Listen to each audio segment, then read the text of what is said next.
For ACUsports.com, I'm Grant Boone, talking some Wildcat football here with ACU head coach Ken Collums and junior kicker Nik Grau, who played a huge role in that shot-well finale on Saturday night, 25-22 over Northwestern State. Nik, you missed virtually all of last year. We weren't even sure, you weren't even 100% sure you would kick this year. Take us through the arc of this season and the ups and downs emotionally and physically of coming back from missing an entire year.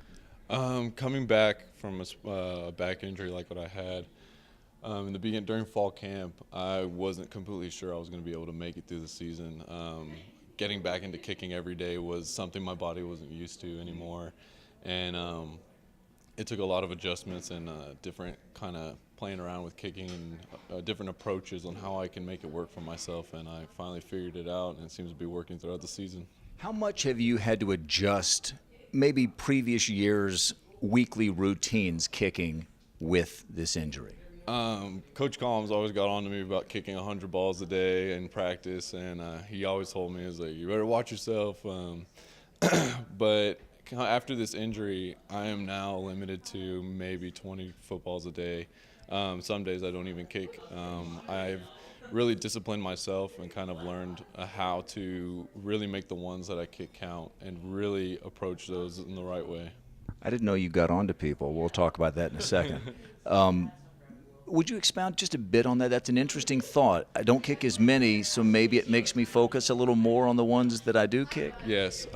So before I would kick 10 and then or about like 25, 30, and then I would, if I messed up out of those 21 or 20, 30, I would do another 20, 30 until I got it right. And now I kick one and I wait. I'm like, okay, what happened? What do I need to do? What other techniques should I try? If it hurt, if I hurt my back, and during fall camp, there was certain motions, and extending my leg at a certain degree would really tweak my back a little bit. So I would have to, I need to limit that. I need to follow through more instead of loading back. It's kind of like golf. That's how I describe it. You got to strike down on the ball and come through. So instead of doing a full swing back, you're only going quarter swing and then powering through it.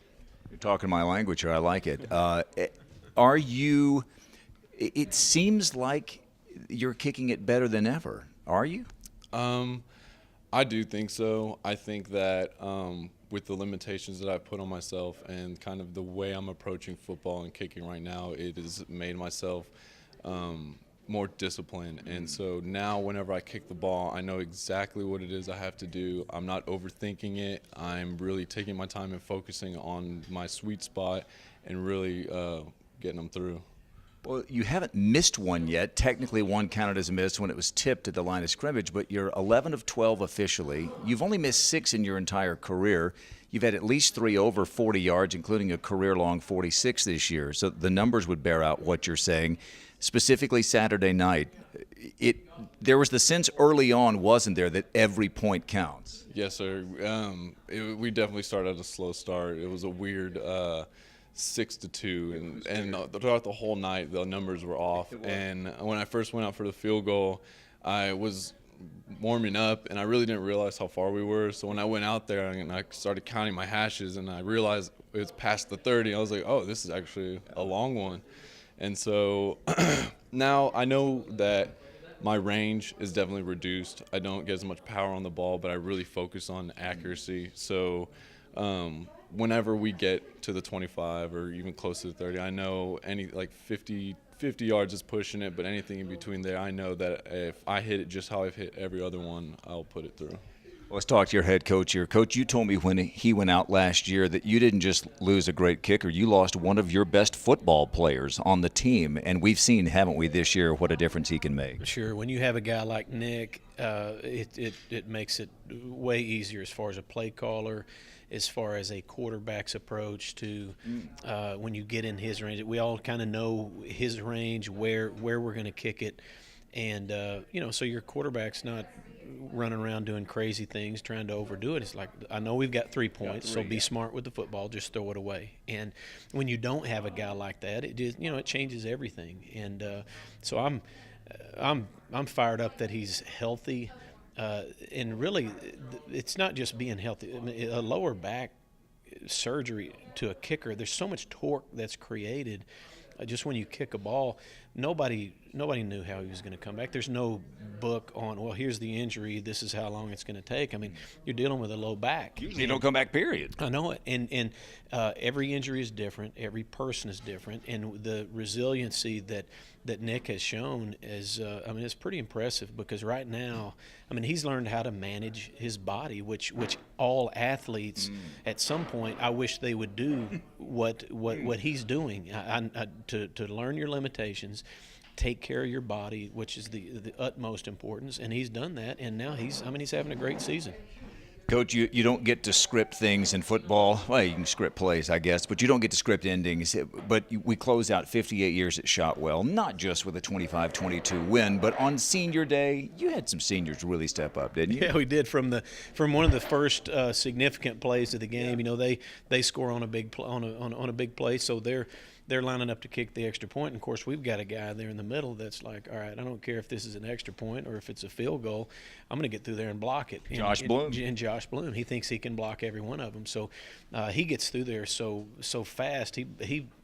He blocks it with his forearm, not even his hand. So it bounces up to another fifth-year senior, Keith Barnett. He's exactly where he's supposed to be. And all of a sudden the race is on. They're running down the middle of the field.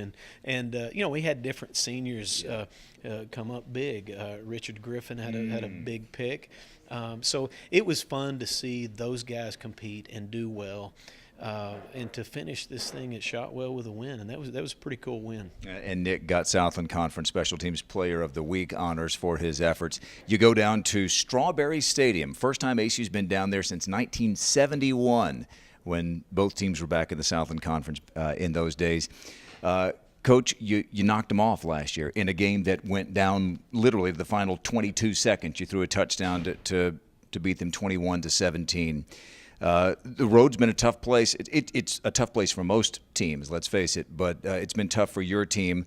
And this is a Southeastern outfit that seems to have righted the ship. They've won 4 or 5. Oh yeah, you don't win 4 or 5 in the league and not be in a groove. These guys are playing well. They've got big, explosive athletes. They look very impressive. Offensively, they're gonna run the ball. They're big, physical guys. They're gonna run the quarterbacks. They're gonna run the running backs, and they got 2 capable receivers that are gonna make plays down the field. So we've got to do a good job against the run. That was one thing that we did well in the second half against Northwestern. We did a way better job against the run, and that'll give us a chance. And offensively, we're gonna have to protect Dallas. They get heat on the passer. On every offense that they face, they hit the quarterback. They're a quality front, and it always starts up there. So, our receivers are going to have to make those routine plays. It is the 2016 football finale. ACU takes on Southeastern Louisiana on Saturday night down at Strawberry Stadium in Hammond, Louisiana, against the University Southeastern Louisiana University. That's a kickoff at 7 p.m. We'll have the pregame show beginning at 6:30 on the ACU Sports Network. For Coach Ken Collums and for Nik Grau, I'm Grant Boone for ACUSports.com.